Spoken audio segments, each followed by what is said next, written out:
Hi, my name is Tim Sales. Do you know that there are very specific differences in what the poor, the middle class, and the wealthy buy with their money on payday? It's so simple yet so different it nearly knocked me out of my chair when I finally understood it. I'm going to show you exactly what I'm talking about, and you can evaluate for yourself why the wealthy keep getting wealthier and the poor keep getting poorer and the middle class are stressed out. To understand this, I need to make sure you understand some basic business terms in the way that I'm using them. The words that you need to know are income, which means money you bring in, expenses, which means money you spend, assets, which is the most confusing one. An asset is defined as something that pays you. If you're an accountant or a financial planner, I just raised your eyebrows a little because the traditional definition of an asset is things you own. More on that in just a second.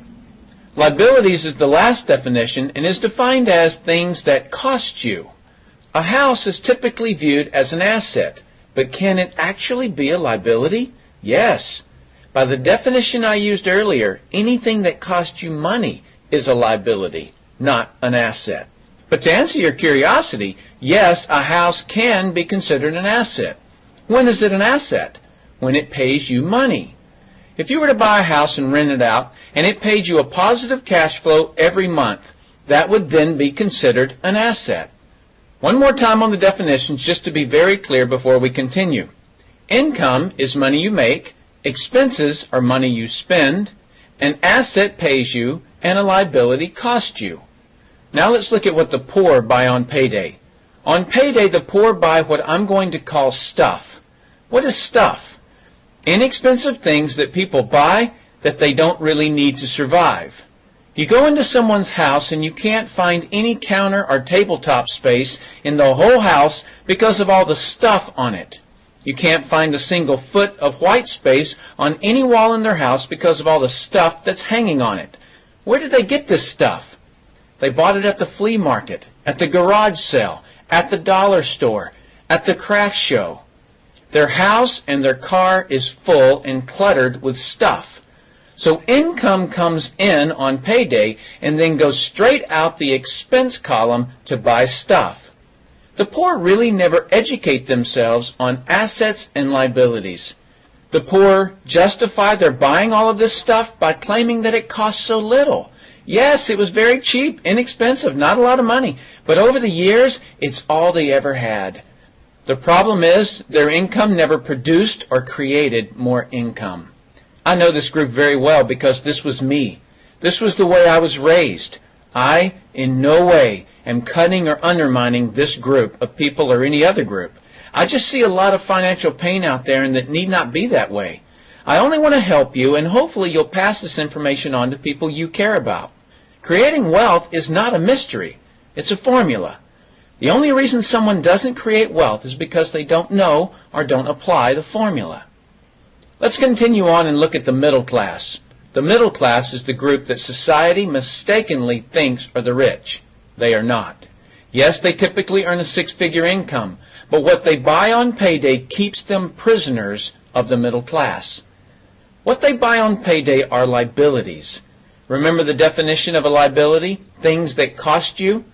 By buying liabilities, the money gets pushed up and out their expense column. Liabilities are items like cars, boats, houses, airplanes, credit card debt. Let me explain the way this happens. On payday, the middle class make a nice big paycheck. Let's say $15,000 for the month. They then split that down the middle and pay their monthly expenses with half, and with the other half, they make a down payment on a new car. The car costs $7,000 down, and after they tack on the insurance and the maintenance, that liability costs them $1,100 new dollars every single month. A few months go by and they want a boat, then a vacation home, a Rolex watch on the credit card, a vacation on the credit card, and before you know it, their liabilities have raised the expense levels to near or above their income levels. They actually spend equal to or more than they make, meaning that they have to go to work and make a certain amount of money every single month because of their liabilities. The other important issue with both the poor and the middle class is that normally all of their income is dependent on their own effort. meaning they've educated themselves to exchange their knowledge and expertise for someone's money. Here's an example. An attorney is knowledgeable about law, so people pay him or her money in exchange for that knowledge on an hourly basis. The problem there is that if they're not, the attorney, sharing that knowledge with a client, then the attorney is not making any money. Their stress level is as tight as a piano string. And if you were to ask them to go to dinner with you, they very rarely can because of how much money it'll cost them to take that time off. On the surface, life is merry. The reality is that it's a roller coaster ride. That's the middle class. Now let's look at what the wealthy buy. On payday, the wealthy buy assets. Again, an asset is something that pays you. If you want to become wealthy, buy assets that then earn you more income. The money wheel looks like this. Buy assets that produce cash, that then buy more assets that produce more cash, that then buy more assets that produce more cash. The wealthy spend their money and buy things that produce more money. Here's a couple of examples of assets that produce more income. Investments are the obvious: stocks, bonds, real estate. Education is another asset. If you learn how to do something and actually do it, that produces more income. That's buying an asset.